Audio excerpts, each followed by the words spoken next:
Du hast immer gesagt, dein Herz ist so hart wie ein Stein und du es drum so nahe bei dir trägst, doch es tut mir leid. Du glaubst mir nicht, wie leid es mir tut, doch das Leben ist doch ein Steinbruch. Und es bricht jedes Herz, egal welches Herz, jeder Stein, egal wie hart. Es bricht alles in zwei, bis der Stein von allein wieder verheilt. Und ich sehe so, du machst schon genug und ich weiss, du schlägst dich gut, aber schau.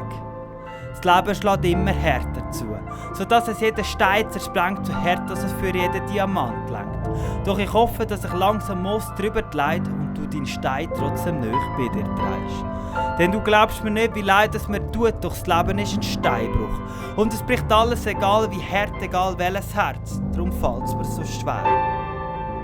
Denn ich habe nie gedacht, dass ich dich so fest verletze, wenn ich meinen eigenen Stein metze.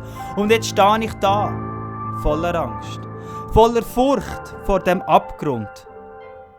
Und schaue in die Steinschlucht und merke, ich alleine bin mein eigener Steinbruch.